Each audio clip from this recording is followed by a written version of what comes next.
सड़कें बना देना, सड़क को ही सिर्फ बना देना विकास है, तो मेरे नज़र में वो विकास नहीं है। मेरे नज़र में विकास है कि लोगों की बुनियादी समस्याओं को दूर करना। जो सरकार की योजनाएं हैं, जो सरकार योजना चला रही है, बहुत सारी योजनाएं हैं जो धरातल पे नहीं उतर पाती है। अब उस योजना को अगर धरातल पे उतार दिया जाए तो लोगों के जीवन में बदलाव आएगा। जल जमाव से पीड़ित रहता है हमेशा, हर एक वर्षा में, लेकिन उस ओर अभी तक किसी प्रतिनिधि का ध्यान नहीं गया। फिर देखिए, सेकेंड है, जो हमारे वार्ड में एक भी बड़ा नाला या छोटा नाला नहीं है, एक भी मोहल्ले में नाला नहीं है, जिस ओर अभी तक किसी प्रतिनिधि का ध्यान नहीं गया। मैं चाहता हूं जो समाज के अंतिम पायदान पे जो लोग हैं, जो समाज के विकास से दूर हैं, उनके पास विकास की सारी योजनाएं, सरकार की सारी योजनाएं पहुंचे। हमारे वार्ड में स्कूल है, लेकिन उसमें पढ़ाई का कोई वैसा सुविधा नहीं है, तो स्कूल के शिक्षा की व्यवस्था भी करना। स्कूल में शिक्षा विभाग बहुत सारी चीज़ें दे रही है, कंप्यूटर शिक्षा चाहे कोई भी शिक्षा, वो शिक्षा अभी तक बच्चों के बीच नहीं मिल पाती। बेहतर गुणवत्तापूर्ण शिक्षा अभी तक बच्चों के बीच नहीं जा पाई है। और एक बार मुझे मौका दें 5 साल के लिए, अगर मैं 5 साल में अपने वार्ड को आदर्श वार्ड बनाने की ओर अग्रसर नहीं करता हूं, तो मैं फिर से अगले पंचवर्षीय में आपके पास वोट मांगने नहीं आऊँगा। लेकिन इस बार मुझे एक मौका दें। नगर निगम चुनाव की सरगर्मी दिन ब दिन बढ़ती जा रही है। पार्षद, मेयर और डिप्टी मेयर के उम्मीदवार के चेहरे दिन ब दिन बढ़ते जा रहे हैं और नए नए चेहरे सामने आते जा रहे हैं। तो आज इसी कड़ी में मैं गौरव कुमार पाठक आपको मिलवाने जा रहा हूं अपने केवी स्टोर की ओर से बेगूसराय नगर निगम के वार्ड 20 के संभावित उम्मीदवार, भाजपा के नगर उपाध्यक्ष और वार्ड 20 से अपनी उम्मीदवारी पेश करने वाले गोपेश जयंत जी से। हम बात करेंगे गोपेश जयंत जी से और जानेंगे इस बार इन्होंने क्यों मन बनाया है वार्ड 20 से अपनी उम्मीदवारी का और क्या एजेंडा, प्राथमिकता है इनका। इनसे मिलकर जानते हैं। सबसे पहले गोपेश जी, बहुत बहुत धन्यवाद केवी स्टूडियो की ओर से। मेरा नाम गोपेश जयंत है और मैं वार्ड नंबर 20 से इस बार प्रत्याशी के रूप में अपनी दावेदारी पेश कर रहा हूं। मेरी तरफ से सबसे पहले डॉक्टर रोशन सर का आभार व्यक्त करता हूं और केवी स्टूडियो की समूची टीम का आभार व्यक्त करता हूं, जो मुझ जैसे एक छोटे से व्यक्ति को अपने बात रखने का मौका दिया। धन्यवाद आपका। गोपेश जी, हम सबसे पहले चाहेंगे आप अपने बारे में हमारे दर्शकों से बताएं। जी, मेरा नाम गोपेश जयंत हुआ। मेरे पिताजी श्री दामोदर सिंह उनका नाम हुआ और वो एक साधारण किसान हैं। मैं अपनी पढ़ाई लिखाई प्रारंभिक शिक्षा गांधी शिक्षण संस्थान से पास किया हूं। उसके बाद बीपी स्कूल और फिर से जीडी कॉलेज से मैं ऑनर्स किया हूं, अकाउंट ऑनर्स। और पिछले 18 साल से मैं भाजपा के राजनीति में सक्रिय भूमिका निभाता हूं, एक छोटे से कार्यकर्ता के रूप में। और आज जब पार्षद का चुनाव लड़ने के लिए मुझे जनता की ओर से जब कहा गया कि आप इस बार अपनी दावेदारी पेश कीजिए, वैसे तो मैं 15 साल से इस वार्ड में जो भी प्रत्याशी जीते हैं उनके लिए मैंने काम किया और उनसे जो भी हो सका मैं अपनी तरफ से लोगों की मदद करता रहा। और आज जब लोगों के बीच से आवाज़ आई कि आप इस बार उम्मीदवारी पेश कीजिए, तो मैं आज आपके सामने इस वार्ड से अपनी उम्मीदवारी पेश करता हूं। गोपेश जी, आपने कहा कि जनता के कहने पे, जनता वार्ड 20 की जो जनता है, उन्होंने आपसे कहा कि वो आपको अपने प्रतिनिधि के रूप में देखना चाहते हैं। तो हम आपसे ये जानना चाहेंगे कि किनसे प्रेरणा मिली आपको राजनीति में आने का। और आप राजनीति में लगातार, जैसा कि आपने बताया कि 15 साल से ज़्यादा, 18 वर्षों से आपने जिक्र किया, सक्रिय हैं भाजपा कार्यकर्ता के रूप में। तो राजनीति में आने की प्रेरणा किनसे मिली और क्यों आपने मन बनाया वार्ड 20 से अपनी दावेदारी पेश करने का? चूँकि मैं सामाजिक व्यक्ति हूँ और समाज के हर एक कार्यक्रम में मैं अपनी स्वदेह उपस्थिति दर्ज करता हूँ और जो भी कुछ बन पाता है, चूँकि मैं धनबली तो हूँ नहीं, एक शरीर से जितना कुछ भी हो पाता है जनता के लिए मैं काम करते रहता हूँ। और उसी कड़ी में जब मैं लोगों के बीच गया तो पिछले हर एक बार जब भी था तो एक हमारे साथ मजबूरी थी, जो सीट ये लेडीज सीट था पहले, और इस बार सरकार ने कहा है कि रोटेशन होगा सीट का, तो इस बार जेंट्स सीट होने की संभावना है। उसी संभावना को देखते हुए लोगों ने हमसे कहा कि आप हमेशा सक्रिय रहते हैं, आप सभी के पीछे सभी को जिताने में महती भूमिका निभाते हैं, तो इस बार आप खुद लड़िए चुनाव। चूँकि पीछे जो भी बने तो उन्होंने अपने विवेक से काम किया, लेकिन लोगों की अपेक्षा पे खड़ा नहीं उतर पाए। इस कारण से लोगों ने हमसे कहा, तो मैंने भी सोचा कि भाई जब लोग कह रहे हैं और मैं जब सामाजिक लोग हूँ, मैं जब समाज में काम करता हूँ, तो एक बार आजमाया जाए। परिणाम चाहे जो कुछ भी हो, मैं समाज के साथ था, हूँ और हमेशा रहूँगा। इसके लिए कहीं से कोई बात नहीं है कि पद आ जाएगा तो मैं ज़्यादा एक्टिव रहूँगा, पद नहीं रहेगा, मैं ऐसे भी एक्टिव रहता हूँ, लेकिन जब पद आ जाएगा तो ज़्यादा एक्टिव रहूँगा, ज़्यादा काम कर पाऊँगा। इसी को सोच के साथ मैं इस बार चुनाव लड़ने का मन बनाया हूँ और लड़ूँगा। गोपेश जी, आपने यहाँ से जिक्र किया कि यह सीट महिलाओं के लिए आरक्षित सीट है वार्ड 20 की, लेकिन रोस्टर में इस बार बदलाव होने वाले हैं। मतलब इस बार यहाँ से सीट में बदलाव होंगे, हो सकता है कि पुरुष लोग को भी इस बार मौका मिले, और अगर ऐसा होता है तो आप दावेदारी देंगे। अगर ऐसा नहीं हुआ तो उसके बाद उस विकल्प पे विचार किया जाएगा। चूँकि मेरे पास भी मेरे लेडीज सीट अगर होता है तो चूँकि चेहरा तो मैं ही रहूँगा, लेकिन मैं ऐसा नहीं है कि मैं लेडीज सीट में नहीं लड़ सकता हूँ, तो देखूँगा आगे विकल्प पे विचार करूँगा। मतलब चुनाव लड़ेंगे? हाँ, चुनाव में लड़ूँगा, चाहे महिला हो या चाहे पुरुष हो। तो आपने कहा कि आपने क्षेत्र के लिए काम किया, इस वार्ड के लिए काम किया है, तो इस वार्ड में क्या क्या समस्याएं, जो मूलभूत समस्याएं हैं, जो दिक्कतें हैं लोगों को, जो काम होने चाहिए? देखिए, समस्याओं को दूर करने का प्रयास भी पीछे हुआ, सड़कें बनी, और लोगों के मन में ये रहता है कि सड़कें बना देना, सड़क को ही सिर्फ बना देना विकास है। तो मेरे नज़र में वो विकास नहीं है। मेरे नज़र में विकास है कि लोगों की बुनियादी समस्याओं को दूर करना। जो सरकार की योजनाएं हैं, जो सरकार योजना चला रही है, बहुत सारी योजनाएं हैं जो धरातल पे नहीं उतर पाती है। अब उस योजना को अगर धरातल पे उतार दिया जाए तो लोगों के जीवन में बदलाव आएगा, लेकिन वो चीज़ नहीं हो पाता है। लोग है कि सिर्फ सड़क बनाना, नाला बनाना, इसी को विकास मानते हैं। जैसे मेरे वार्ड में 30% भूभाग ऐसा है जो जल जमाव से पीड़ित रहता है हमेशा, हर एक वर्षा में, लेकिन उस ओर अभी तक किसी प्रतिनिधि का ध्यान नहीं गया। फिर देखिए, सेकेंड है, जो हमारे वार्ड में एक भी बड़ा नाला या छोटा नाला नहीं है, एक भी मोहल्ले में नाला नहीं है, जिस ओर अभी तक किसी प्रतिनिधि का ध्यान नहीं गया। अपनी तरफ से कोशिश किया मैं कि किसी तरह हो जाए, समस्या दूर हो, लेकिन होता है कि जब अपने खुद रहिएगा प्रतिनिधि तो और अदर रहेंगे तो अंतर होता है, तो उस कारण से नहीं हो पाया। और तीसरा कारण है कि जैसे अभी आवास योजना आया, शौचालय योजना आया, आयुष्मान योजना आया, तो जो निचले पायदान पे थी, जिनको ज़रूरत थी उस योजना का, उनके पास वो योजना अभी तक नहीं जा पाई है। गई योजना, गई बना, आवास भी मिला सबको, लेकिन जो सक्षम थे उनको मिला, और जो असक्षम थे, जिनको चाहिए, उनको अभी तक नहीं मिला, और वो शिकायत अभी तक आ रहा है। फिर आपका राशन कार्ड भी बहुतों बना, लेकिन वैसे आदमी का अभी तक नहीं बन पाया जो आदमी जिनको ज़रूरत है उस चीज़ की। बना, लेकिन जो सक्षम थे उनका बना। तो यही चीज़ मैं हटाना चाहता हूँ। मैं चाहता हूँ जो समाज के अंतिम पायदान पे जो लोग हैं, जो समाज के विकास से दूर हैं, उनके पास विकास की सारी योजनाएं, सरकार की सारी योजनाएं पहुँचे, और मैं इसी सोच के साथ मैं आऊँगा इस वार्ड में चुनाव लड़ने के लिए। धन्यवाद। आपने अपने वार्ड की जो समस्याएं हैं उसको हमारे सामने रखा। अगर आपको वार्ड 20 की जनता चुनती है, अपना प्रतिनिधि बनाती है, तो क्या प्राथमिकताएं क्या होंगी, पहला काम क्या होगा?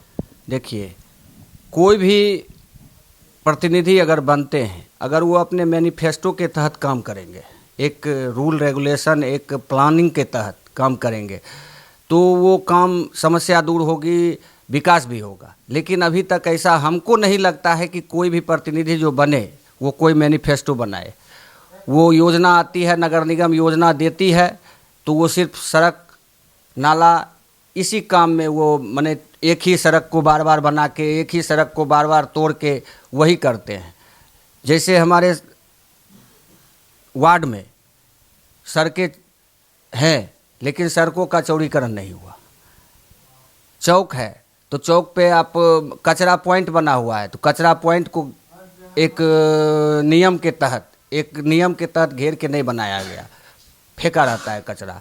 फिर चौक का सौंदर्यीकरण नहीं हुआ, चौक चौड़ीकरण नहीं हुआ, तो इस कारण से दिक्कतें होती है। जबकि चाहिए जो सड़क की सभी प्रमुख सड़कों को, हमारे वार्ड के सभी प्रमुख सड़कें चौड़ी होनी चाहिए ताकि जाम की समस्या ना हो। चूँकि हमारा वार्ड बाज़ार से भी बहुत नज़दीक है, बाज़ार से भी बहुत सटा हुआ है, तो है कि जो सब सड़कें सकड़ी रहने के कारण वो जाम की समस्या हमेशा बनी रहती है। सारा जाम वहाँ लगा रहता है। तो सड़कें को चौड़ी करना, सड़क को सुंदर बनाना, चौक को सौंदर्यीकरण करना, नाला बनाना, ये सब समस्या है। समस्याओं को मैं दूर करूँगा। एक प्लानिंग के तहत एक मैनिफेस्टो में रखूँगा। चुनाव के पहले मैं जनता के बीच अपना एक मैनिफेस्टो रखूँगा और उस मैनिफेस्टो के तहत जनता की राय के द्वारा कि कौन सा काम कैसे हो, कौन सा काम पहले हो, उस तहत ही मैं काम करूँगा और अच्छा काम करूँगा। फिर है हमारे वार्ड में स्कूल है लेकिन उसमें पढ़ाई का कोई वैसा सुविधा नहीं है, तो स्कूल के शिक्षा की व्यवस्था भी करना। स्कूल में माने शिक्षा विभाग बहुत सारी चीज़ें दे रही है, कंप्यूटर शिक्षा चाहे कोई भी शिक्षा, वो शिक्षा अभी तक बच्चों के बीच नहीं मिल पाती। बेहतर गुणवत्तापूर्ण शिक्षा अभी तक बच्चों के बीच नहीं जा पाई है। तो उस सब चीज़ों को, फिर स्वास्थ्य की सुविधा, हमारे बगल में हमारे वार्ड में सदर हॉस्पिटल है, आपको मालूम होना चाहिए, हमारे वार्ड में ही सदर हॉस्पिटल है, लेकिन वहाँ का जो भी जैसे टीकाकरण हुआ या कैंप लगा, वो कैंप अभी तक नहीं लगता है। सब सदर हॉस्पिटल में पूरे शहर के आदमी आते हैं, वहाँ भीड़ रहती है। तो अगर प्रतिनिधि चाहें तो अपनी तरफ से अपना कैंप लगवा सकते हैं, अपने वार्ड की जनता को उससे सहूलियत, स्वास्थ्य की बेहतर सुविधा दे सकते हैं। तो वो सब नहीं होता है तो मैं आऊँगा तो मैं इन सभी चीज़ों पे ध्यान दूंगा। सामुदायिक भवन हमारे वार्ड में एक धर्मशाला है, एक खड़गपुर नाम का एक जगह है जहाँ पे कि जहाँ गरीबों का निवास है, निचले पायदान के लोगों का निवास है, वहाँ पे एक सामुदायिक भवन उन लोगों की मांग है बहुत दिनों से, और उस सामुदायिक भवन को भी मैं बनवाने का हर संभव प्रयास करूँगा। अगर मैं जीता तो मैं इसे इसमें लगा हुआ हूँ, लेकिन अगर मैं जीता तो उस चीज़ को मैं करूँगा, अवश्य करूँगा। और फिर है जो हमारे वार्ड में इधर से कुछ सुरक्षा का भी कमी हो रहा है। जैसे थाना है, सहायक थाना मेरे गांव में है, लेकिन पेट्रोलिंग ठीक से नहीं होता है। चौक पे मतलब पेट्रोलिंग नहीं कर पाते हैं वो, उस रूप में भी उस बेहतर माहौल बनाऊंगा मैं। गोपेश जी, बहुत बहुत धन्यवाद आपका। और निश्चित रूप से जो भी जनप्रतिनिधि होते हैं वो जनता के लिए होते हैं, अपने वार्ड के लिए होते हैं, और वार्ड का बेहतर काम करें। हमारी ओर से सबको शुभकामनाएं रहेगी। हम चाहेंगे कि वार्ड 20 की जो जनता आपको यहाँ से देख रही होगी, क्योंकि जनता ही फैसला करती है लोकतंत्र में, जनता जिसे चुनेगी प्रतिनिधि वही बनेगा। तो वार्ड नगर निगम वार्ड 20 की जनता जनार्दन से क्या कहना चाहेंगे आप? मैं वार्ड नंबर 20 की जनता जनार्दन से यही कहना चाहूँगा कि मैं आपके बीच का एक छोटा सा बच्चा हूँ, और मैं जो आप समाज में मैंने जो काम किया है आप मुझसे अच्छी तरह वाकिफ़ हैं, और एक बार मुझे मौका दें 5 साल के लिए। अगर मैं 5 साल में अपने वार्ड को आदर्श वार्ड बनाने की ओर अग्रसर नहीं करता हूँ तो मैं फिर से अगले पंचवर्षीय में आपके पास वोट मांगने नहीं आऊँगा। लेकिन इस बार मुझे एक मौका दें, अगर मैं अपने वार्ड को बेहतर नहीं कर पाऊँगा तब फिर मैं आपके पास दोबारा नहीं आऊँगा, लेकिन एक बार मुझे अवश्य मौका दें। मैं आपको एक बेहतर, स्वच्छ, सुंदर और सुरक्षित वार्ड बना के दूंगा, ये मेरा वादा है उनसे। एक आखिरी प्रश्न लेना चाहेंगे। इस बार जो सरकार का फैसला आया कि नगर निगम के मेयर और डिप्टी मेयर का चुनाव पहले पार्षद द्वारा होता था, अब सीधे जनता द्वारा होगा, तो इसको लेकर क्या कहना चाहेंगे? देखिए, ये सरकार का फैसला बहुत ही, निर्णय जो लिए हैं सरकार, वो बहुत ही स्वागत योग्य निर्णय है। ये अच्छी बात है कि जब उस समय पिछले समय में जब मेयर का चुनाव होता था तो धनबल का खेल, बाहुबल का खेल चलता था। लेकिन अब चूँकि डायरेक्ट जनता चुनेगी मेयर को, तो मेयर भी एक दबाव मुक्त होकर के 5 साल विकास का काम करेंगे, उनको भी कोई चिंता नहीं रहेगी। ऐसे होता था क्या, जो हमेशा उनको डर भय बना रहता था कि अविश्वास आएगा, क्या होगा नहीं होगा, तो विकास का काम उससे प्रभावित होता था। अब होगा जो बिना किसी दबाव के वो विकास करेंगे, 5 साल आराम से विकास करेंगे और विकास आगे बढ़ेगा। ये सरकार का निर्णय बहुत ही, ये तो पहले हो जाना चाहिए था, लेकिन चलिए लेट हुआ, देर हुआ, दुरुस्त हुआ। ये निर्णय बहुत ही अच्छा निर्णय है। अब जो भी वार्ड पार्षद बनेंगे उनमें जिनमें सेवा की भावना होगी, जो सेवा करने के लिए आएंगे, पैसे कमाने के लिए नहीं बल्कि सेवा करने के लिए आएंगे, और जिनके अंदर में ये चाह होगी कि मैं जनता की सेवा करूं, वो अब आएंगे और वो अच्छी तरह से वार्ड का विकास करेंगे, शहर का विकास होगा। और ये सरकार के निर्णय का मैं बहुत ही स्वागत करता हूं, बहुत ही अच्छा निर्णय है। बेगूसराय को बेहतर मॉडल नगर कैसे बनाया जाए?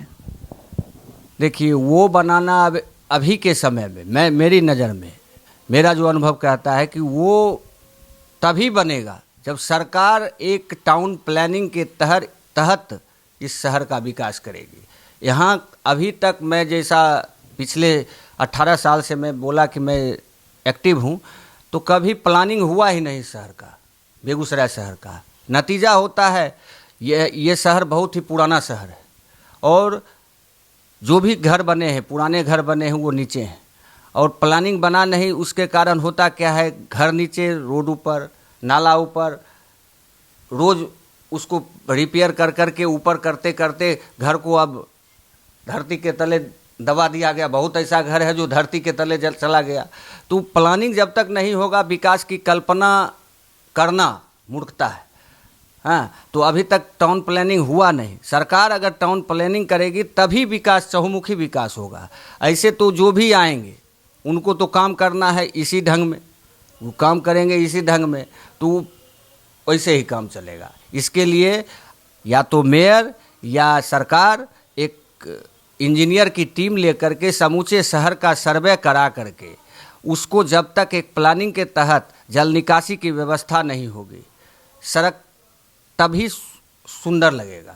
जब तक टाउन प्लानिंग के तहत नाला नहीं बनेगा, टाउन प्लानिंग के तहत गैस की व्यवस्था नहीं होगी, टाउन प्लानिंग के तहत जल की व्यवस्था नहीं होगी, तब तक विकास नहीं हो सकता है। और वादा करने के लिए तो कोई भी कुछ कर देगा कि मैं रबर का रोड बना दूंगा, मैंने इस शहर को एकदम हाईटेक बना दूंगा, लेकिन ये हमको नहीं लगता है कि जो बिना प्लानिंग के तहत ये काम होगा। और इसके लिए सरकार प्लानिंग करे या मेयर प्लानिंग करे या नगर आयुक्त प्लानिंग करे या सब मिल कर के प्लानिंग करें, पक्ष हो विपक्ष हो, सबको एक प्लानिंग बनाना होगा, प्लान बनाना होगा, इंजीनियर की टीम रखनी होगी, तब जाके इस शहर को सुंदर बनाया जा सकता है। ऐसे इस शहर का विकास इसी तरह से होता रहेगा। जो भी आगे आएंगे वो फिर वही काम करेंगे जो पीछे हुआ।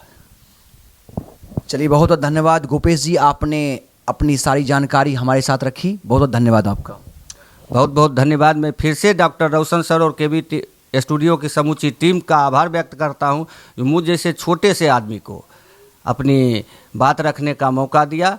और अंत में एक बार फिर मैं अपने जनता को महाशिवरात्रि की बहुत बहुत शुभकामनाएं देता हूं और बाबा भोले से मांग करता हूं कि हमारे वार्ड में, हमारे ज़िले में, हमारे देश में, हमारे राज्य में सबको सुख समृद्धि मिले। इसी कामना के साथ मैं आपसे एक बार फिर पुनः आपसे कहना चाहूँगा कि मुझे एक बार मौका दें ताकि मैं एक आदर्श वार्ड बनाने के रास्ते में अपने आप को आपके साथ चल सकूं। चलिए, धन्यवाद आपका। तो सुना आपने, हमारे साथ गोपेश जयंत जी थे, वार्ड 20 नगर निगम बेगूसराय से संभावित प्रत्याशी और एक सामाजिक कार्यकर्ता, एक राजनीतिक कार्यकर्ता के रूप में ये लगातार इस क्षेत्र में काम करते रहे। वार्ड 20 के लिए ये हमेशा लगे रहे हैं और इस बार वार्ड 20 की जनता की इच्छा है कि ये उनके जनप्रतिनिधि बन करके उनके विकास के लिए काम करें। आने वाले नगर निगम के चुनाव में जनता जिसे चाहेगी, चाहे वो मेयर, डिप्टी मेयर या पार्षद हो, वो जनता द्वारा बनेंगे। हम जनता से भी यही अपील करेंगे कि अपने क्षेत्र के विकास के लिए सुयोग, कर्मठ और ईमानदार व्यक्तित्व और छवि वाले प्रत्याशी का चुनाव करके अपने वार्ड का विकास करें, क्योंकि वार्ड का बेहतर विकास होगा तो ही नगर निगम बेहतर बनेगा। हम सबका यह दायित्व बनता है कि हमारा बेगूसराय मॉडल बेगूसराय हो, सुंदर बेगूसराय हो, और जहाँ सरकार की जो योजनाएं हैं उन तमाम योजनाओं को जनता तक पहुंचाने का काम जनप्रतिनिधि करे। हम यही आशा और उम्मीद करते हैं। हमारे चैनल के माध्यम से आप नगर निगम चुनाव के साथ साथ प्रत्याशियों के विचार और जनता की आवाज़ दोनों सुन सकते हैं। इसके लिए आप हमारे YouTube channel stars of Bihar से जुड़े और उसे सब्सक्राइब करें, और साथ ही साथ जो हमारा फेसबुक पेज है डॉक्टर रोशन कुमार, आप उसे भी ज्वाइन करें, और नगर निगम चुनाव को लेकर के जो सरगर्मी बढ़ती जा रही है उससे अपडेट रहें। कैमरामैन शिवम के साथ मैं गौरव कुमार पाठक, केवी स्टूडियो बेगूसराय।